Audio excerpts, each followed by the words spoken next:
comenzó entonces la guerra ideológica. Es decir, ya te vencí con las armas, está bien. Pero ahora no, lo que no me importa es que, o sea, ya vencí tu cuerpo. Lo que me importa vencer ahora es tu voluntad. ¿Y qué fundamenta tu voluntad? Y entonces los españoles empezaron a ver que los antiguos abuelos de toda la nación, incluso de todo el continente, peregrinaban al Tepeyac. Desde aquí te peregrinaban al Tepeyac y todos iban al Tepeyac. Y entonces observan, ¿y por qué siguen yendo al Tepeyac? ¿Qué hay ahí? ¿No? ¿Qué hay ahí? A ver. Y fueron a ver al Tepeyac y encontraron ahí 2 petroglifos monumentales. Eran monumentales como de unos 50 metros de altura, uno de Tonantzin-Tlali y uno de Xochiquetzali.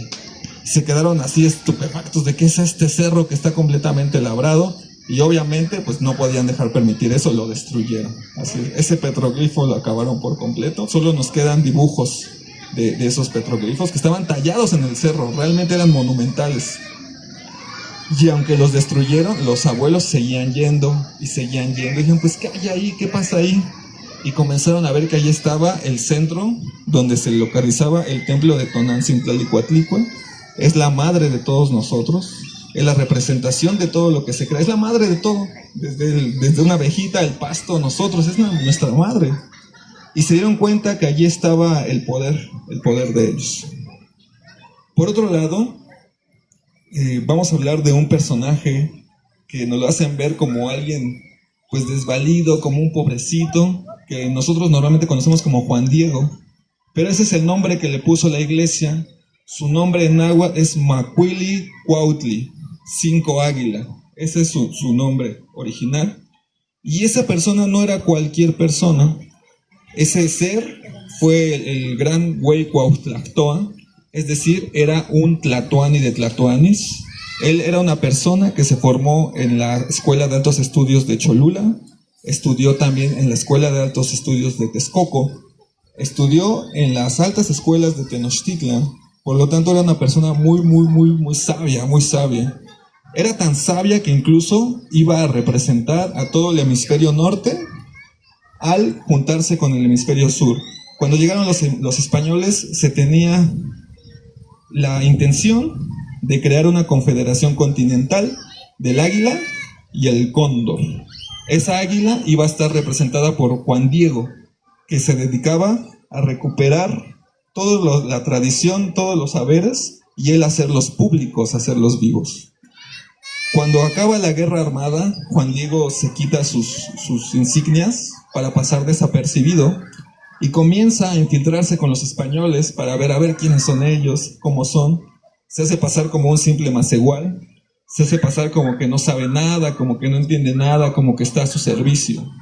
Pero del 1521 al 1531, Macuili Cuautli, Juan Diegotzi, estuvo recopilando información de los españoles. Estuvo viendo todo lo que hacían. Las fuentes nos cuentan que del 1521 al 1531 realmente hubo aquí un caos, realmente fue muy trágico porque los españoles hacían lo que querían, había guerras, había violaciones, realmente fue un periodo muy catastrófico para nuestros antiguos. Tratando de evitar eso, Juan Diego reúne a 12 tlamacasques, los últimos 12 sabios, y deciden tratar de hacer una estrategia de conservación, es decir, cómo nosotros vamos a poder rescatar nuestra cultura y al mismo tiempo salvar a nuestro pueblo. Y entonces se reúnen y llegan a la conclusión de que tienen que ocupar lo que podía ser algo así como la ideología, la creencia, la superstición de los españoles en su contra. Y se dieron cuenta que cada vez que iban a la guerra, llevaban una estampita de una virgen, y que siempre que iban a matar a un indígena, a uno de nuestros abuelos, siempre besaban a la virgen y ahora la matar, así. Eran muy supersticiosos. Y dijeron, pues mira, estos venidos de donde sale el sol, traen siempre estampitas de una mujer. No sé por qué, no entiendo por qué. Solamente la traen ahí y eso es lo que los mueve. Y según ellos es quien les da fuerza. ¿Cómo nosotros podemos hacer para resguardar nuestros símbolos, nuestra sabiduría? Y pues bueno, una premisa de ellos es ocúltalo enfrente de ellos para que no los vean. Ese es un principio de la toltequidad. Oculta la sabiduría enfrente de quien la quieres ocultar para que no la vea. Y entonces dijeron, bueno, está bien, vamos a hacer eso. los comenzaron a estudiar, mandaron a 2 tlacuilos a España a estudiar las formas de pictografía o de pintura española, porque la pintura europea es diferente de la pintura que aquí se dio. Los mandaron a formar en esa escuela de pintura. A los xochimilcas, a la gente de Xochimilco, se les dio la encomienda de reproducir las rosas. Aquí no existen las rosas, las flores de Castilla no son originarias de aquí. Se las entregan a los xochimilcas y les dicen: tú, Xochimilca, que eres experto en flores, tu tarea es reproducirme esta flor aquí en el continente. Y les dieron la flor y eran tan buenos y tan sabios que pudieron hacer crecer las rosas aquí. Y es como llegan las rosas. Y entonces Juan Diego empieza a hacer lo que es la estrategia final, que es que junto con los otros 12 tlamacasques, deciden hacer un retrato pintado en conjunto con este tlacuilo, estos 2 tlacuilos, y toman como modelo a una hija de uno de los tlamacasques. La toman como modelo, juntan los elementos visuales de la Virgen, como lo es con lo que se cubre su manto, lo que es también la estela que lo rodea, y crean lo que es la Virgen de Guadalupe, así es. Pero ya con símbolos como, por ejemplo, la cara de la hija de uno de los tlamacasques, también que sea más morena, no que sea blanca. Ya no era una virgen blanca, los españoles traían vírgenes blancas. También le ponen un manto estrellado color verde, como la Tonantzintlan Coatlicue. Su color original era verde, ahora solo vemos la piedra en color gris. Le ponen los símbolos como el ojo de Tezcatlipoca, que es esta luna, media luna cerrada en la parte de abajo. Y también le ponen este querubín azul, que tiene los colores de Huitzilopochtli. Y ahí los abuelos, con solo la pictografía, con solo el color, identificaban que ahí, o sea, yo no sé quién sea esa virgen, pero yo sé que como tiene ese ojo cerrado, está hablando de la sabiduría Tezcatlipoca, que se cerró. Es decir, vamos a entrar en un periodo en que vamos a guardar nuestro conocimiento para salvaguardarlo.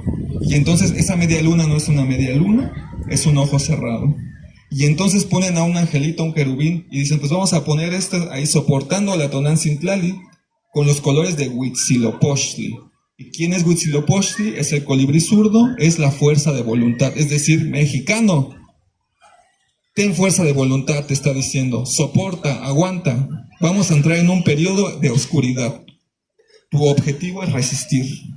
No sé cómo le vayas a hacer, pero resiste y guarda esta sabiduría, que es al punto con el que partimos, ya que la Tonantzintlan estaba de esta manera, con sus manos abiertas, con corazones en sus manos, no por sacrificio, sino porque está abierta al amor.